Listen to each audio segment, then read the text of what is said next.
The stellar shipbuilding exhibition's grand hall sparkled like a jewel, its crystalline walls reflecting the pristine forms of the galaxy's finest vessels. Sleek cruisers from the Centaurian shipyards floated in perfect formation, their hulls gleaming with an otherworldly sheen. Proud Aldebaranian battleships stood like silent sentinels, each one identical to the last in their mechanical perfection. Among these paragons of advanced engineering, the Wanderer stuck out like a thornbush in a garden of roses. Captain Diana Reeves stood at her ship's main viewport, watching the reactions of passing delegates. Some pointed and laughed. Others shook their heads in disapproval. A few simply pretended not to see the Wanderer at all. The ship's hull was a patchwork of different materials. Some sections gleamed with polished durasteel, while others showed the weathered patina of salvaged freighter plates. No two segments matched perfectly, and the overall effect was like a puzzle assembled from pieces of different sets. "Captain, the exhibition committee is requesting your presence." First Officer Marcus Wong's voice carried a note of warning. "They're not happy about our registration." Diana straightened her uniform, a practical affair that favored function over ceremony. "They never are, Marcus, but we have every right to be here." She turned to her chief engineer, Raj Patel, who was busy at a console covered in readouts from a dozen different monitoring systems.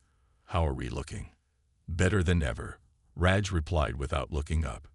"The new power coupling we salvaged from that Orion wreck is working perfectly. Increased our efficiency by 12%. He patted the console affectionately. "She may not look pretty, but she's got it where it counts." The committee chamber was a stark contrast to the exhibition hall. All clean lines and sterile surfaces. 7 beings sat in judgment, representatives of the galaxy's premier shipbuilding powers. At their center was High Administrator Ven, a tall crystalline being whose faceted surface caught the light with each movement. "Captain Reeves," Ven's voice resonated with carefully measured disdain. "We have concerns about your vessel's presence at this exhibition." Diana stood her ground. "The Wanderer meets all safety and performance requirements set forth in the exhibition charter. We've submitted all necessary documentation." "Documentation?" A Rigelian commissioner scoffed. "Your ship is an amalgamation of salvaged parts. It violates every principle of unified design theory." "With respect," Diana countered, "nowhere in the charter does it specify that ships must conform to unified design theory. Our approach is different, yes, but it works. The Wanderer has completed more deep space missions in the past year than any other independent vessel in its class." "At what cost?" Ven leaned forward. "Look at your ship, Captain.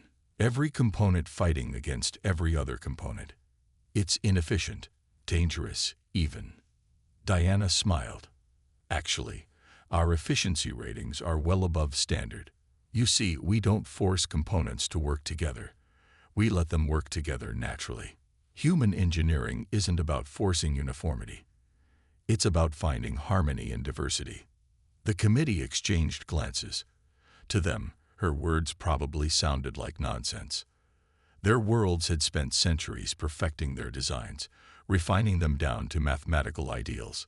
The idea that imperfection could be a strength was alien to them. Back aboard the Wanderer, Diana found her crew hard at work. They knew the committee's decision wouldn't matter. They'd faced skepticism before and would face it again. Marcus was coordinating with the exhibition's traffic control, while Raj had half the engineering panel disassembled, making yet another improvement that would probably horrify the purists. "You should see what they're saying about us on the local nets," Communications Officer Zara Hassan called out, amusement in her voice. "Apparently, we're an affront to civilized spacefaring. Someone even called us the garbage scow that dares to fly." "Let them talk," Diana replied. "The Wanderers never let us down, and that's what matters." A sudden commotion in the exhibition hall drew their attention. Through the viewport, they could see crowds gathering around the central announcement board. Marcus pulled up the feed on their main screen. "Emergency alert," he read aloud. "Quantum storm forming in the Ophiuchi sector. Research Station Gamma 9 reporting critical shield failures. Standard evacuation vessels unable to approach due to extreme conditions. Diana felt a familiar tension in the air, the moment when everything could change. She looked at her crew, saw the same understanding in their eyes. The Wanderer wasn't pretty. It wasn't respected. But it was different. And sometimes different was exactly what was needed. "Raj," she called out. "How long would it take us to reach Gamma 9? The engineer's fingers flew over his console. "At maximum safe speed, through the outer edges of a quantum storm." He grinned. "About half the time it would take those proper ships out there." Diana nodded. "Zara, send a message to the committee. Tell them the garbage scow that dares to fly is about to show them what human engineering can really do." As the crew prepared for emergency departure, Diana caught her reflection in a viewport. Behind her, the Wanderer's mismatched hull seemed to pulse with potential. Sometimes the greatest strength lay not in perfection, but in the ability to adapt, to change, to find beauty in the unexpected. The galaxy was about to learn that lesson, whether it was ready or not. The exhibition hall erupted into chaos as the Wanderer prepared for emergency departure. Delegates rushed to and fro, their previous disdain forgotten in the face of crisis. High Administrator Venn burst onto the bridge, their crystalline form reflecting the emergency lights in fractured patterns. "Captain Reeves, you cannot be serious." Venn's voice carried both authority and disbelief. "Research Station Gamma 9 houses some of our most advanced quantum research. We cannot risk sending this to attempt a rescue." Diana kept her focus on the pre-launch checklist. "With respect, Administrator, you don't have much choice. Your approved vessels can't get within 10,000 kilometers of a quantum storm without their systems failing. And yours can." The skepticism in Venn's voice could have cut steel. Raj spoke up from his engineering station, where he was making final adjustments. "Our systems don't just tolerate chaos. They thrive on it. The Wanderer's hybrid power core actually becomes more stable under quantum fluctuations. Something about the way different technologies resonate with each other." "That's theoretically impossible," Venn protested. "Theory is lovely," Diana replied. "But right now, there are 300 researchers on that station who need help. Marcus, what's our status?" The first officer's hands moved across his console with practiced efficiency. "Local traffic control is clearing us a path. Station Gamma 9's latest transmission indicates their shields are at 23% and falling. The quantum storm's leading edge will reach them in approximately 4 hours." Zara's voice carried across the bridge, tight with concern. "Captain, I'm receiving the station's personnel manifest. Among the researchers are 52 children, part of their educational outreach program." A heavy silence fell over the bridge. Even Venn seemed to lose some of their rigid posture. "Children." Diana's voice was soft, but carried steel beneath it. "Raj, I need options. What can we push to get there faster?" The engineer was already deep in calculations. "Remember that Tachyon pulse driver we salvaged from the Antarian merchant ship? The one everyone said was too unstable to use. If we route it through the auxiliary power grid." "That's suicide," Venn interrupted. "Tachyon technology requires perfect calibration. You can't just plug it into a makeshift system." "Watch us," Raj grinned. "Zara, remember how you rewired the communications array to handle those quantum ghost signals last month? We can use the same principle. The interference patterns will actually help stabilize the Tachyon field." Diana watched her crew work, each member building on the other's ideas. This was what the committee had never understood. The Wanderer's strength wasn't just in its salvaged parts. It was in the minds that had put those parts together, minds that saw possibilities where others saw only problems. "Marcus, plot a course that skirts the edge of the Carina Nebula," she ordered. "The radiation bleed should help mask our Tachyon signature. That'll take us through the debris field from the Sentinel War," Marcus noted, already adjusting their route. "Most ships wouldn't risk it. Most ships don't have hull plating salvaged from 3 different battlecruisers." Diana smiled. Sometimes the scars of old wars become armor for new battles. Ven watched this exchange with growing amazement. Your crew, they're not just engineers and officers. They're innovators, Diana finished. Every one of them. Humanity didn't reach the stars by following someone else's rulebook. We got here by writing our own. The bridge hummed with activity as final preparations were made. Through the viewport, Diana could see other ships' crews watching them. The mockery from earlier had been replaced by something else. Uncertainty, yes, but also a glimmer of hope. Administrator, Diana turned to Ven, her voice firm but respectful. I need your authorization to depart. You can either trust that our garbage SCO knows what it's doing, or you can explain to 300 families why you let theory stand in the way of saving their loved ones. Ven was silent for a long moment, their crystalline surface reflecting the rapid calculations and status updates flowing across the bridge screens. Finally, they spoke. Very well, Captain. But understand this. If you fail, if your experimental methods result in disaster, it will set human-galactic relations back decades. And if we succeed, Raj asked, his hands never stopping their work at the engineering console.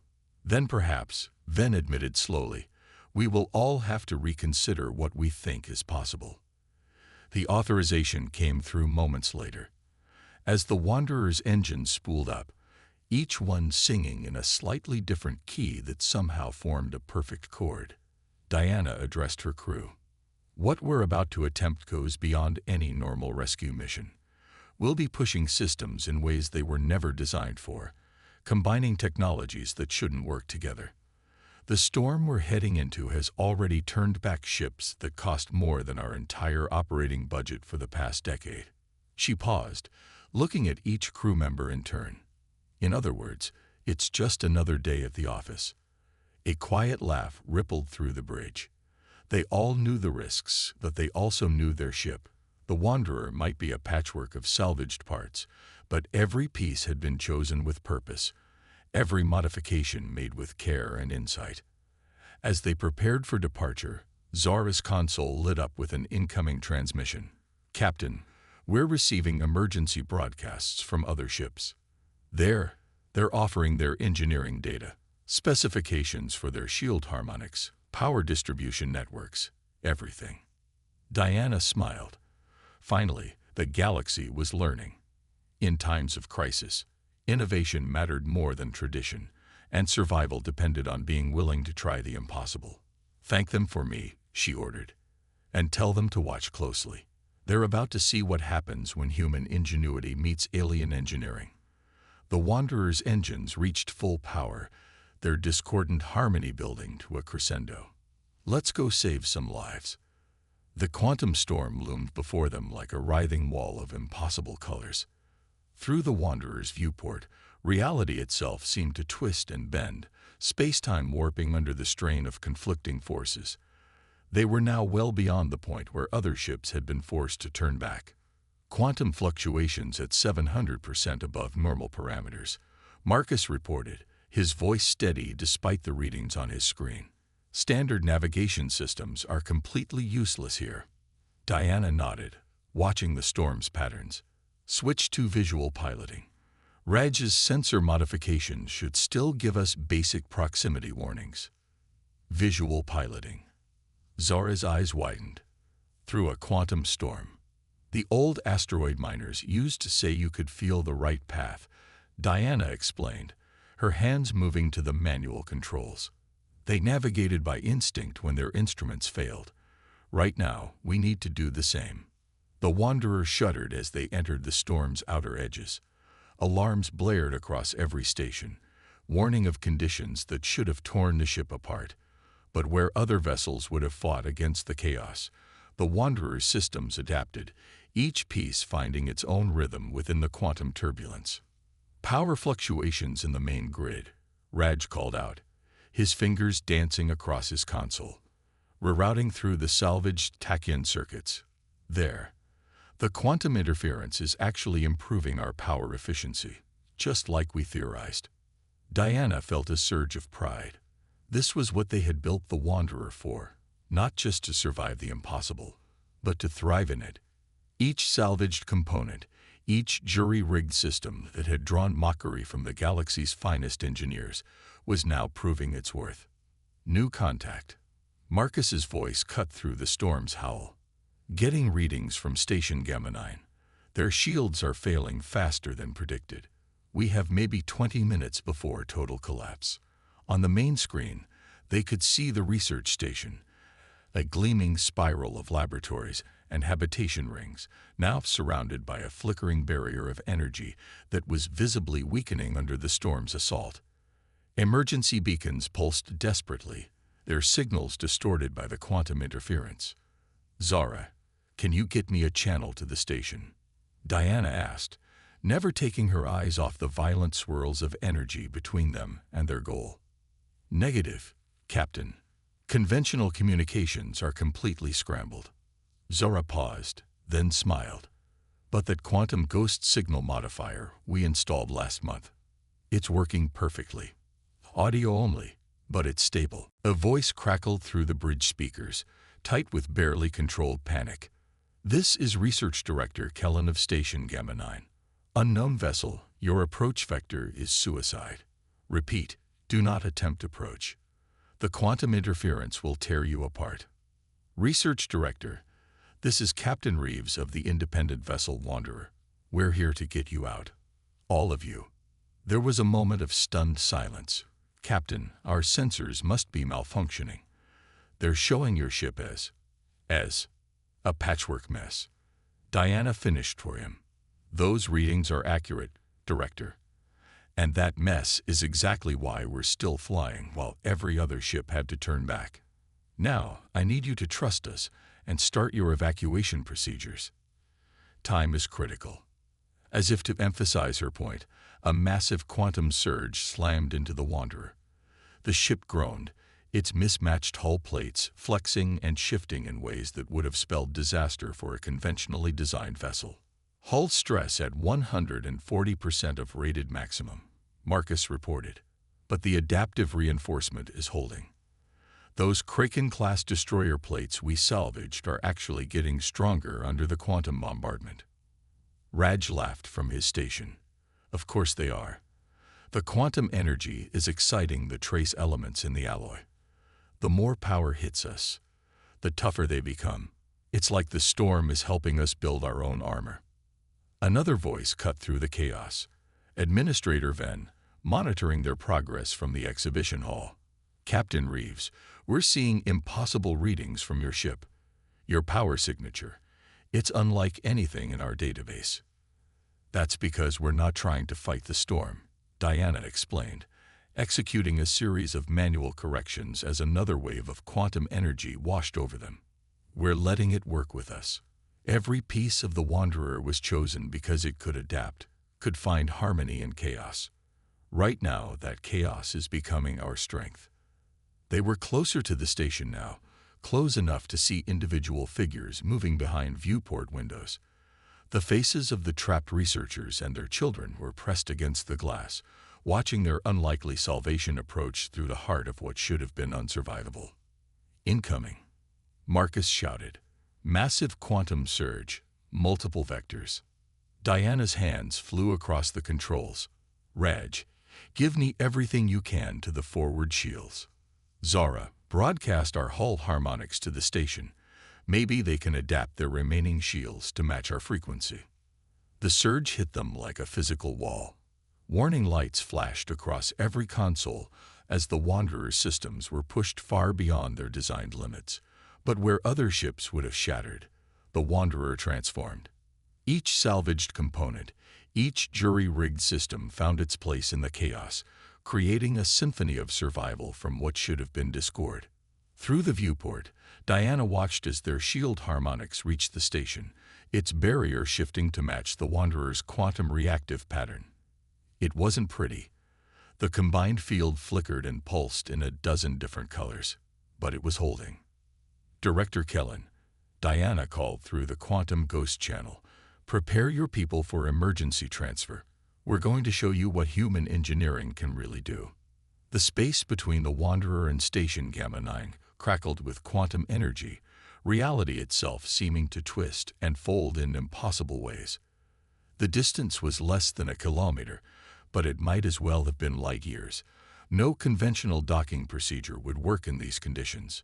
Standard docking ports are useless, Marcus reported, his hands flying over his console. The quantum interference is causing spatial distortions. We'd never maintain a stable seal.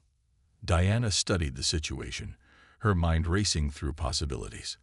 The Wanderer had gotten them this far by breaking all the rules. Why stop now? Raj, remember that cargo loading system we salvaged from the Nomad freighter? The engineer's eyes lit up. The magnetic pulse array. Captain, that's brilliant. The quantum interference would actually strengthen the magnetic field, not disrupt it. Zara, get me Director Kellen, Diana ordered. When the quantum ghost channel crackled to life, she continued, Director, we need you to shut down your primary docking systems. We're going to try something different. Different. Kellen's voice was strained.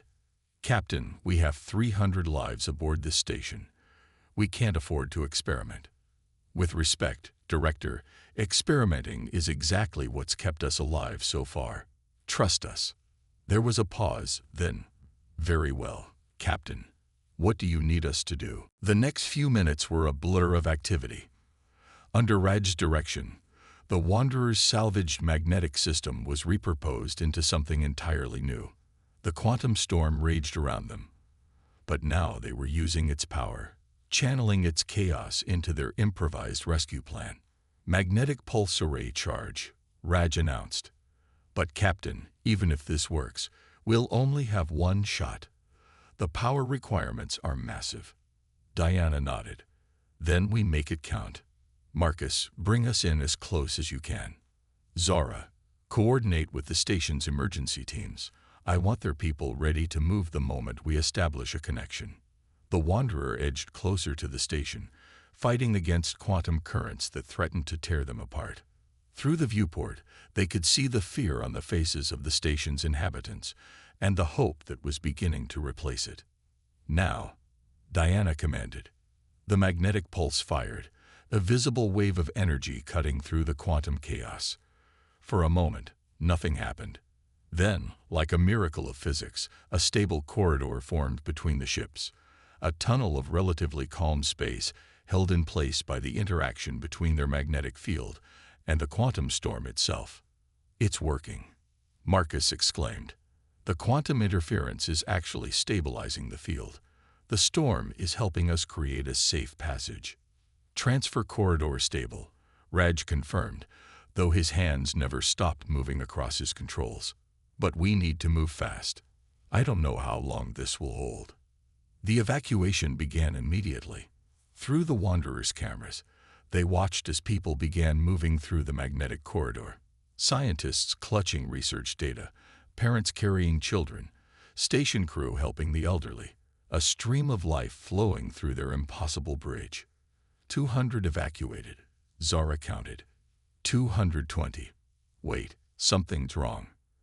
A massive quantum surge was building, larger than anything they'd seen so far. The Wanderer's sensors screamed warnings as reality itself seemed to buckle under the strain. The corridor won't hold against that, Raj warned. We need to abort. Get clear before. How many still on the station? Diana cut in. 47, Zara replied. Mostly children and their caretakers from the lower levels. Diana's decision was instant. We hold position.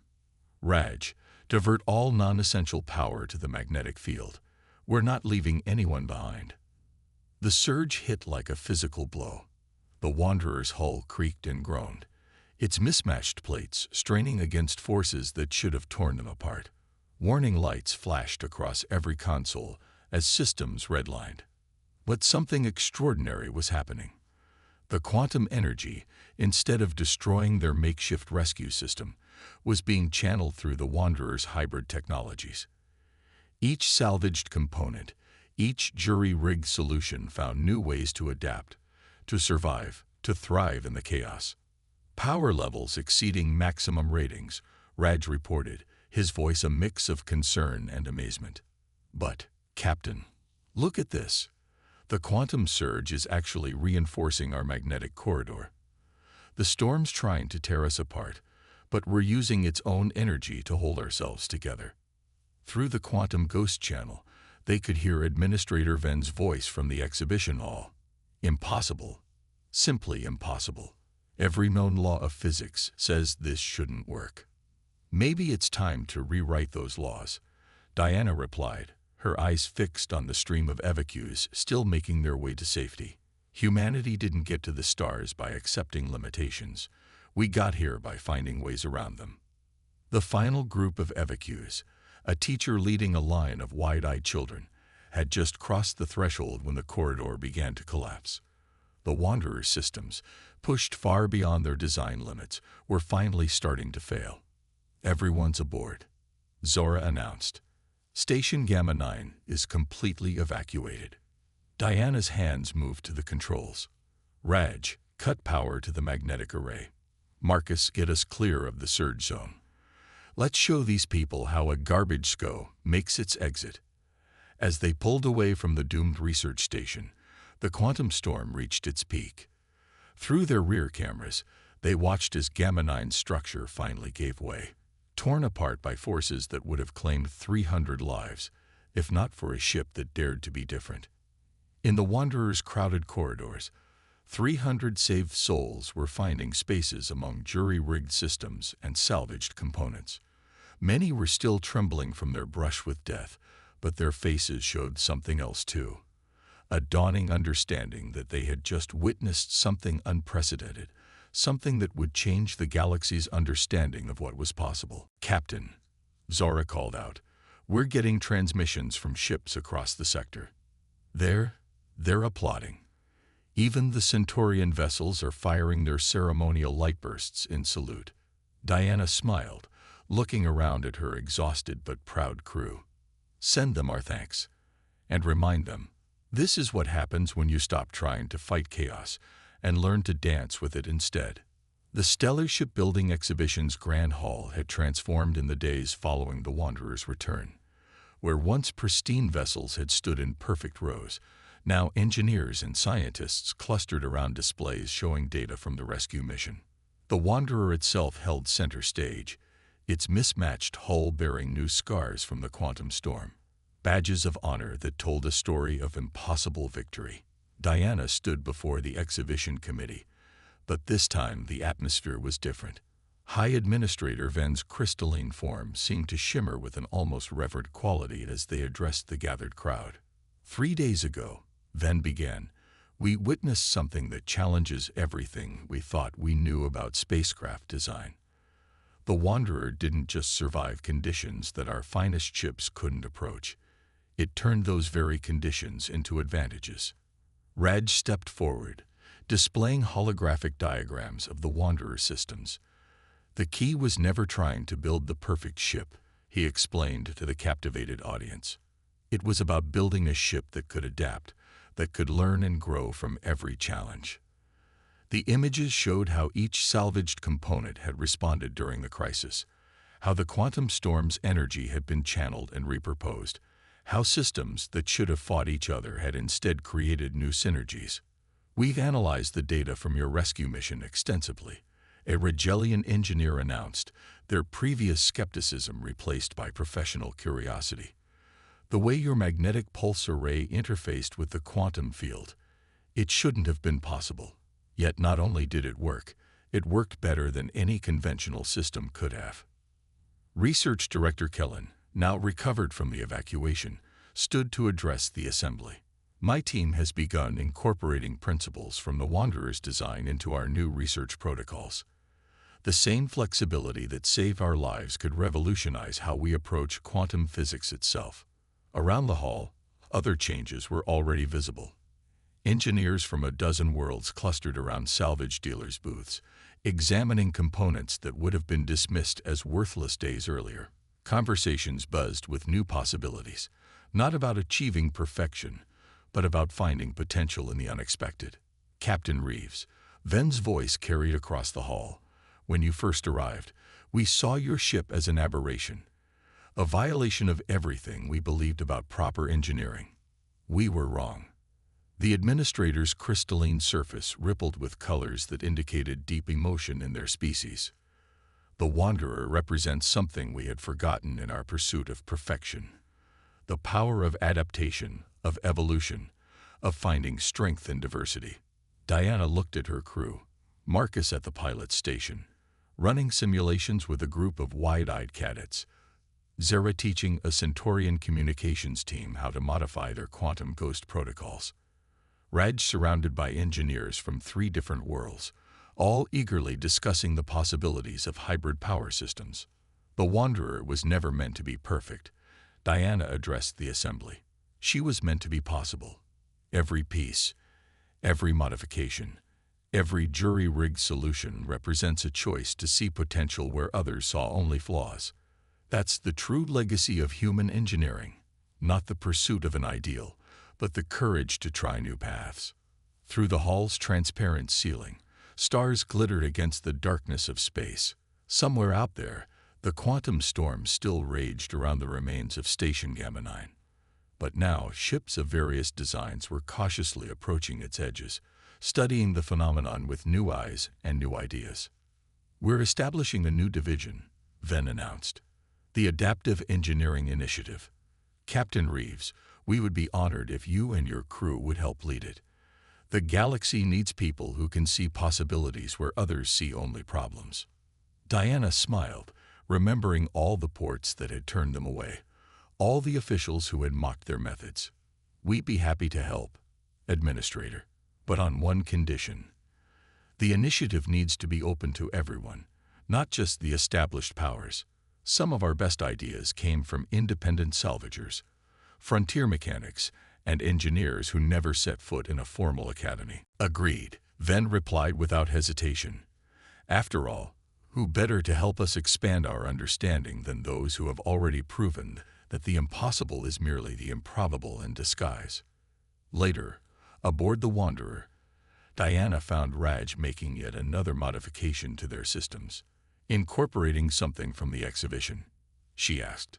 The engineer grinned.